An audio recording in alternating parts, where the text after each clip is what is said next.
16h20, c'est Virgile sur M.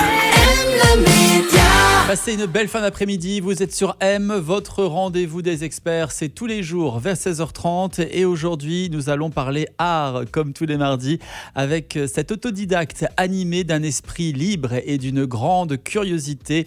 Il est avec nous pour parler art, c'est Olivier Legrand, responsable de la Millennium Art Gallery. Bonjour Olivier. Bonne année. Bonne année, bonne santé, plein de bonnes choses pour cette année 2024. Et de l'art sur les murs. Aujourd'hui, nous avons une question de Georges de Morges. À qui appartiennent vraiment les œuvres d'Invader, cet artiste insaisissable qui pose du carrelage partout sur les murs? Eh bien écoutez, nous allons plonger dans une affaire aussi croustillante qu'une baguette fraîche parisienne avec cette question donc de Georges. Imaginez des mosaïques pixelisées inspirées des jeux vidéo des années 80, posées sur les murs de Paris comme des fantômes dans Pac-Man.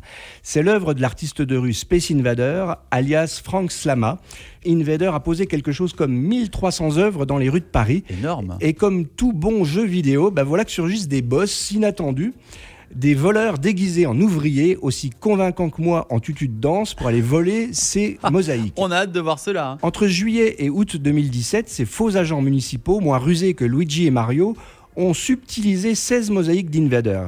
Leur butin, estimé à la modique somme de 600 000 francs. Leur technique, un déguisement digne des Mario Bros, avec gilet fluorescent, cône de chantier et camionnette pour décoller les œuvres des murs sur une échelle, sous le nez des Parisiens plus ébahis qu'un pigeon devant un sandwich oublié sur le parvis de Notre-Dame. Comme c'est raffiné. Comme dans tout bon polar, la police, menée par la brigade de répression de la délinquance contre la personne, ça s'invente pas, se lance à leur poursuite. Et grâce à la vigilance des citoyens et aux photos partagées sur les réseaux sociaux, nos cambrioleurs sont vite démasqués.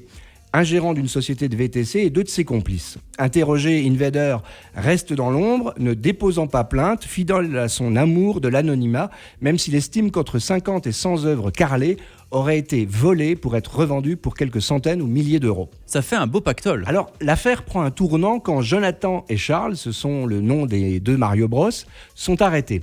Leur avocate plaide la relaxe, arguant que les mosaïques n'ont pas été posées avec l'autorisation des propriétaires des murs et que, dans la rue, les œuvres sont à personne, donc à tout le monde. Une logique juridique aussi tordue qu'une sculpture de Picasso. Les propriétaires des immeubles parisiens, eux, se plaignent des vols, considérant les œuvres d'Invader comme une plus-value immobilière, augmentant ainsi la valeur de leur appartement. Bah tiens. Alors que risquent nos Mario Bros pour avoir subtilisé des Pac-Man ? Dans le même cas, en janvier 2022, 7 hommes de la région lyonnaise et un ressortissant italien, âgés de 31 à 58 ans, ont été reconnus coupables du vol en 2019 d'une porte du Bataclan ornée d'une peinture de Banksy. Alors, chers auditeurs, à qui appartiennent vraiment ces œuvres ? Au mur ? Aux passants ? À l'artiste, ou peut-être à la ville elle-même, devenue malgré elle une galerie d'art à ciel ouvert. Eh bien, Georges de Morges, la loi est claire. Bien que les œuvres d'Invader soient placées dans des espaces publics sans permission, elles restent la propriété intellectuelle de l'artiste. La tentative de les enlever et de les vendre sans le consentement de l'artiste peut être considérée comme un acte illicite. Et alors en Suisse, Invader a laissé des traces. Oui, depuis plus de 20 ans, ce sont pas moins de 30 mosaïques que vous pouvez admirer à Bâle, à Genève et à Lausanne. Allons donc redécouvrir l'art dans nos rues suisses et notamment dans les rues de Bâle et de Genève avec les œuvres d'Invader. Merci Olivier Legrand. On se retrouve la semaine prochaine pour d'autres questions passionnantes sur l'art. Une belle fin de journée. Toujours un plaisir. M Media.